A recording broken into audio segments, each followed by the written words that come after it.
It was the witching hour, when the boogeyman comes out. The girls say the witching hour arrives at midnight. I think it comes at 3 in the morning, when I'm the only one left awake, like now.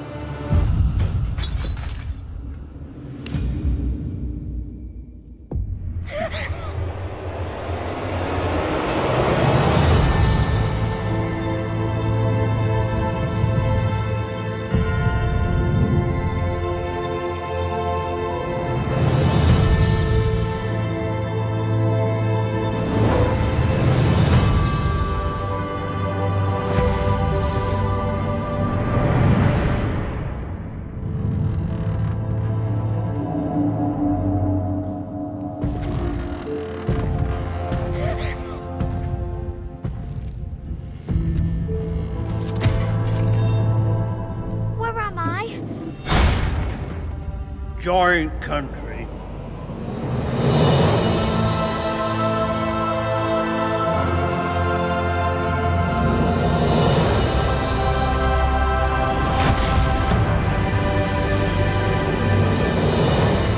Oh my.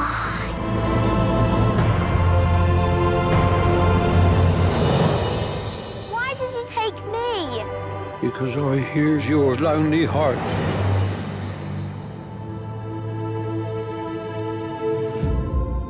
I was hearing all the secret whisperings of the world. Tell me about being a part of this project and what it meant for you to get that role of Mary. Well, it meant a huge amount, actually, given that Roald Dahl was a huge part of my childhood. I read all of the books repeatedly. I think BFG and The Witches, funnily enough, was my favourites. And also, Steven Spielberg was a huge part of my childhood, like everyone's, I guess. E.T. and watching Jaws when I was far too young, the usual. Yeah. So it was probably a dream come true to work with Steven, as well as Melissa Matheson, who wrote the script, who sadly passed away in November, but she had worked with Steven on E.T., so it must have been a great dynamic duo, and what was that like for you to kind of be in Spielberg's world for a little bit? Well, I think it was a specifically special experience to work with him on a film that involves children. Because, for me, so many of those are so memorable from when I was a kid. And he seems to have a very unique access to what it is to be a child still. And he has all of that wonder and excitement and joy about life that you have when he has access to that. And I think that's what makes his films for children so brilliant, and also what makes him so brilliant to direct children. So it was really special to get to watch him do that, and it was also really special to get him watch him create this world, which was I got to be in the real part. Like, there's a lot that's done on green screen and a lot that's CGI in Giant Country, but I got to be in the part where they essentially recreated Buckingham Palace in a soundstage. I mean, it was the scale of the big room where we have this sort of breakfast scene is apparently scaled on the real thing. And there was a carpet down that was, my memory was about the size of a football pitch. It was breathtaking, yeah. And this whole movie is breathtaking in a way because the book by Roald Dahl is, you have to use your imagination. When you read it, you have your own, thoughts about what's going on. And then Spielberg kind of brought that world to life in the way that he kind of envisioned it. When you saw the film, what did you think about all the special effects? And, of course, the motion capture with Mark Rylance was incredible.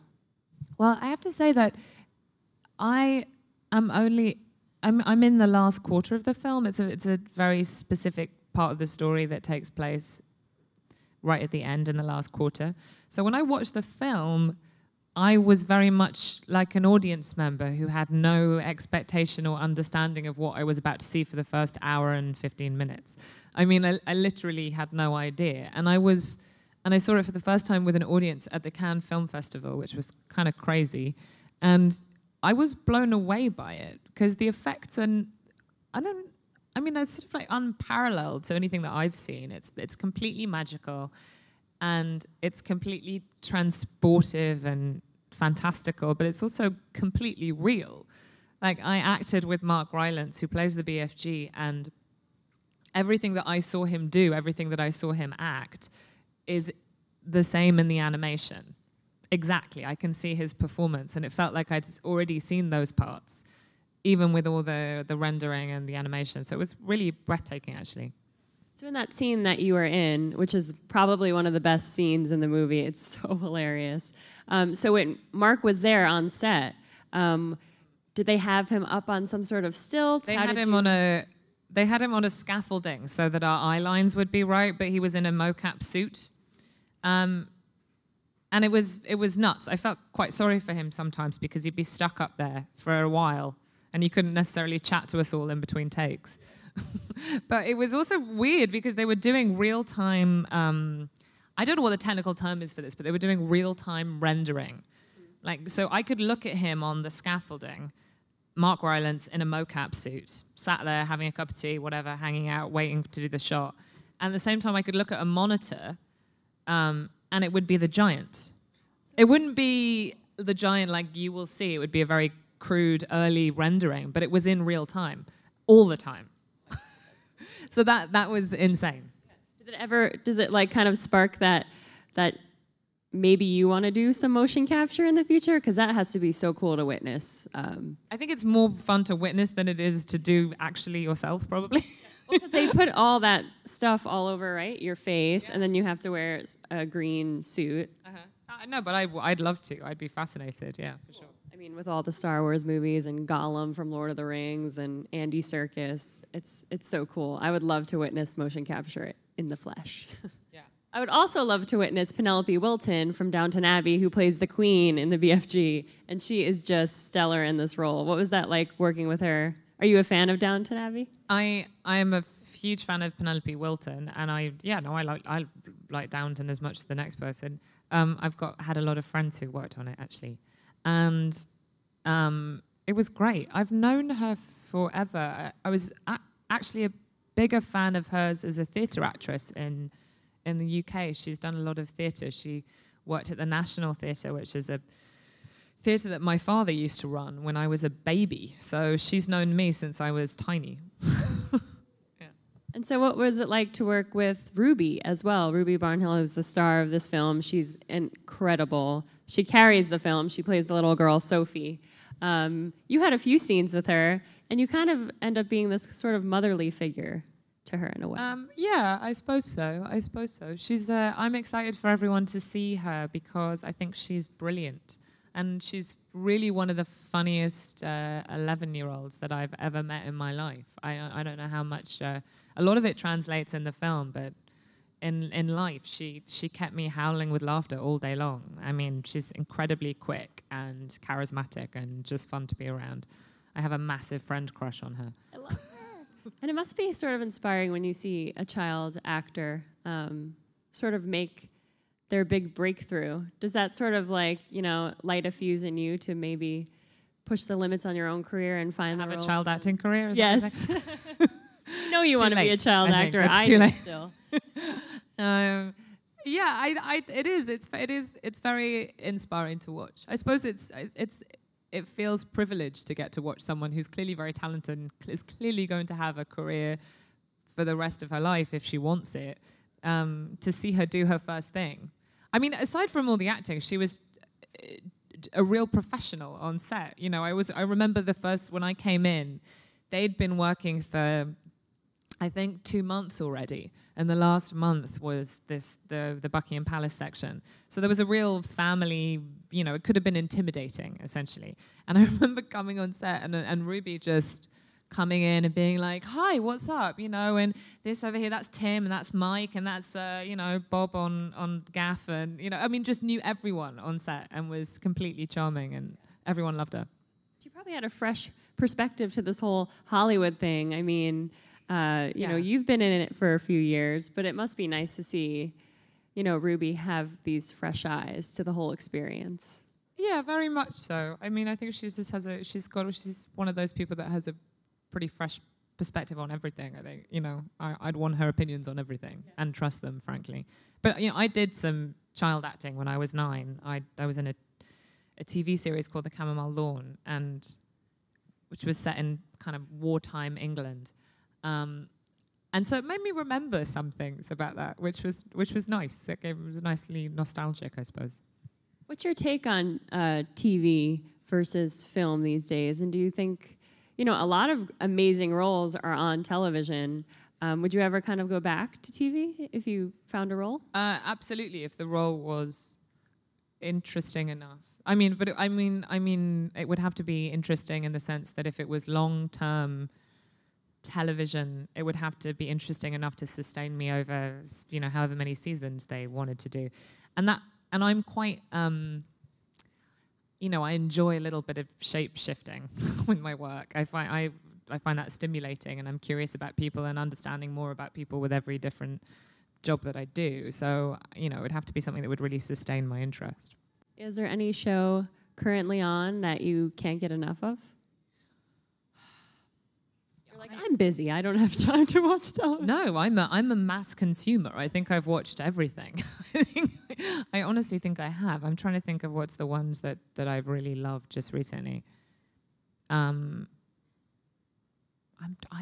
What have I been watching just recently? My mind's gone blank. Were you a Game of Thrones fan? Yeah, I'm really late to the party with Game of Thrones, but I just finished it. Up to date. I'm up to date now. Oh, so you watched the finale on? Yeah, but I watched the other however many seasons, like in the last year, I think. Binge watching. Yeah. It's great, isn't it? It is, yeah. You've worked with incredible directors. Spielberg on this one. You've also worked with Ben Affleck on The Town. You had Anthony Campos on this film, Christine, that's coming out, that premiered at Sundance, which I saw. And everyone should keep an eye out for that film because Christine is incredible.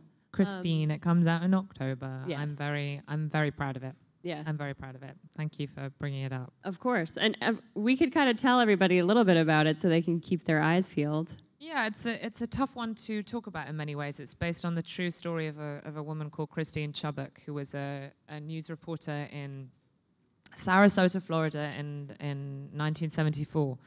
And it was a small station, and she was a small-time anchor. And she did, the reason why anyone's ever heard of her is because she did something very shocking and tragic and upsetting. And some would say monstrous, not something that is readily understandable, shocking, angry-making, all sorts of things. And the film is an attempt to understand a little bit and humanize that. I could say, but I'd say. And that role is completely opposite from a role like Mary in the BFG. Yes. And as you said, you like to kind of have this expansive, roster of films under your belt. Yeah. How do you go about, finding roles, auditioning, reading scripts, and just knowing right away that that's the role for you, or? It's a combination of things. It's a combination of that, but I think it's also a combination of what is the unlikely thing that someone else imagines me doing, if that makes sense. It takes somebody else to go, here's something highly unlikely, but I have a hunch that you might be able to do it. And then I go, oh, I'm into it. But it also takes has to be good writing. It has to be a good director, all those things. I have to trust that. Because, films really change from the moment you sign up to the moment that they come out in the cinema. And often as an actor, you don't get much control over that. So there's a huge leap of faith that happens. And one of your breakthrough films was The Prestige with Christopher Nolan, which that had to be kind of exciting to work with him on a film. Can you kind of bring us back to that day in your career? Yeah, I can, because it was very memorable, because it was truly one of the weirdest things that's ever happened to me and probably will ever happen to me ever again. I was a theatre actor in England at that time. I'd done no film. I just got cast in my first film, which was a film called Starter for 10, which I shot. And about halfway through the shooting of that, I got a call saying, you've got to put yourself on tape for Christopher Nolan in Hollywood. He's in LA. Put yourself on tape and send it. And I was still filming this, and they said it starts shooting 2 days after you wrap Starter for 10. So I was like, well, all right. I'd never done a film in LA. I'd never done any of that, and I barely met any of the casting directors, all that kind of thing. So I put myself on tape. Dan Stevens, actually, who ex-Downton Abbey, to be in Beauty and the Beast and a bunch of other films. I just worked with him on a film called Permission. He was my flatmate out of college. And he put me on tape with a terrible, whatever it was, terrible camcorder that we had. And I was sat in front of a white wall. I remember we took down all the pictures off the back of the thing, and I did this tape for Christopher Nolan. And then I got a call the next day saying they're flying you out to read with Christian Bale. So 3 days later, I was sat in a room with Christian Bale, and I did the scene. I'd never met any of them. It was totally terrifying. And then on the spot, he was like, I'm casting you. And then I found myself in LA not being able to drive, which, let me tell you, was awful. Oh my God, that's such a whirlwind experience. You were kind of thrust into this Hollywood world. From then on, were you kind of bitten by the spotlight, or is it still something you get used to? I don't know that you can, you can't see the spotlight to bite, so I don't know. It's a very elusive thing. I mean, I do the work that I want to do and work with the people that I want to work with. I don't think, now I'm really making it. It's something that creeps up on you, I think, that stuff. Yeah, well, from there, you went to Vicky Cristina Barcelona, which was, you were incredible in that film, and that's, of course, with Woody Allen. Another incredible director that Rebecca's worked with. Tell me about that experience and what that was like, because you were again with Scarlett Johansson and... I know, second time with Scarlett. I know, that was fun actually. We became friends after that. I mean, we didn't work together much on The Prestige, so it was really fun to get that opportunity. That was equally really weird, I've got to say. I mean, I loved every part of it, but the experience of getting that job was very, the stuff of unlikely stories. I was passing through New York, and my agent said, you go in and meet Woody Allen. We don't know what the script is. We don't know what the film is. And I went in, and it was snowing outside, and I had a big hat on and a big scarf. And he just looked at me and said, can you do an American accent? And I said, yeah, my mum's American. And he went, all right, bye. That was it. And then he gave me the role. I mean, I don't know kind of why, but I'm very grateful. He never told you why? It was just... No. I think his casting director had seen me in some theatre. I think she'd seen me do Rosalind in As You Like It, which I did at BAM here and all over the place. And I think she'd seen that and had said to him, she's good. So he trusted that. Crazy, but it's worked out for me. And then another movie, you worked with Ben Affleck on The Town, which is one of my very favorite movies. You are incredible in that as well. Have you seen you were a part of Ben Affleck's kind of initiation into directing.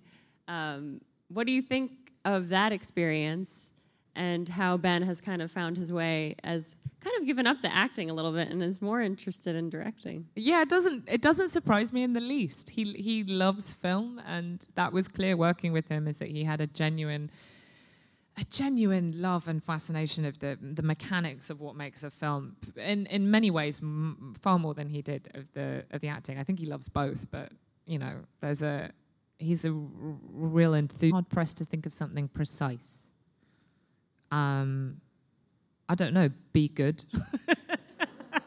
I mean, they all have such different styles, though. It has to be, is there one director that takes 50 takes until you get it right? Is there one that's more a 2-take kind of guy? And it's just... Sure, yeah, they're all different, but it's often the projects themselves are different, if that makes sense. I think you sort of have to adapt with the material and try and do and by the material I mean the actors as well. Like a really great director works out what actors need, like what specifically, this one's better with lots of direction, this one's better if you leave them alone, this one's better if I just give them loads of encouragement, this one's better if I tell them they're terrible all the time. The great directors are the ones that work that out and are able to shift accordingly. So going forward with your career, what's something that you hope to find through the roles that come your way? And is there one role in particular that would be a dream role for you? I mean, I don't know. I really don't know. I don't know. Like I say, that I have to wait for the one that's written for it to be the dream role. I don't know what it is. I think I feel it's important for me to play. You know, I don't like using the word complicated. It feels overused. So I'm going to use the word difficult because I think that's actually more apt to what I'm saying. I feel a kind of, I don't know, a need to play difficult women because the more that one can understand people and there's more tolerance. And I think that's kind of, you know, what makes doing what I do worthwhile. So the more difficult, the more abrasive, the more strange, the more frightening.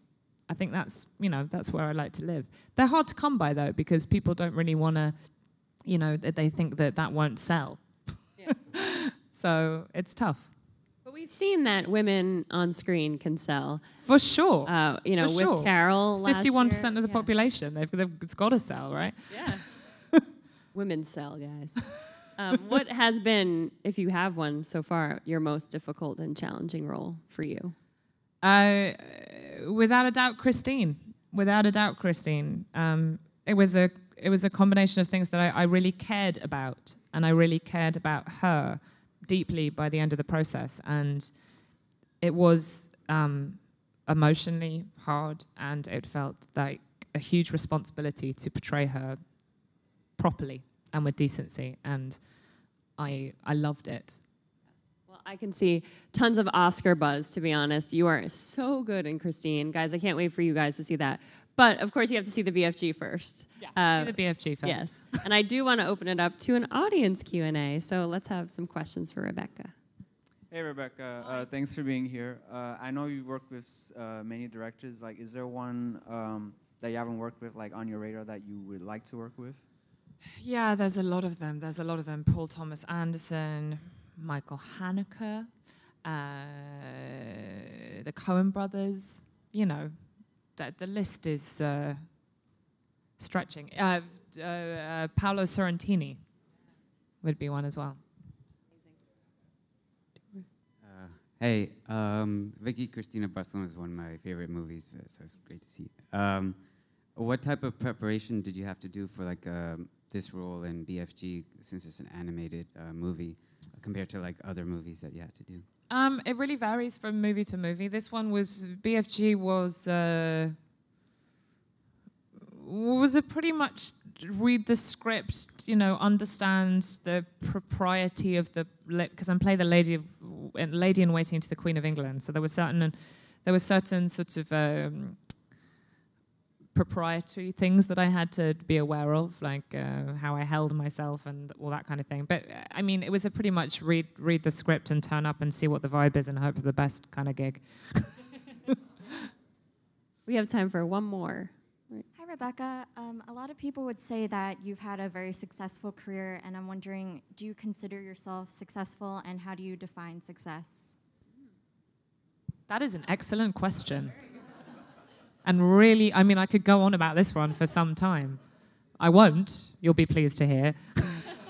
I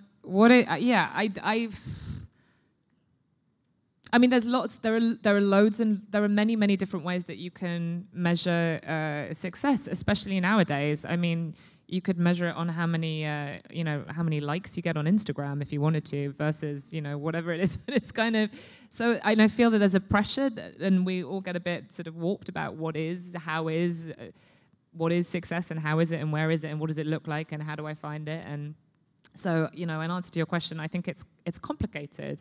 I think you've got to measure it on, do I get to do the things that make me happy, that make me feel that I'm contributing on some level, and do I think that I am doing that?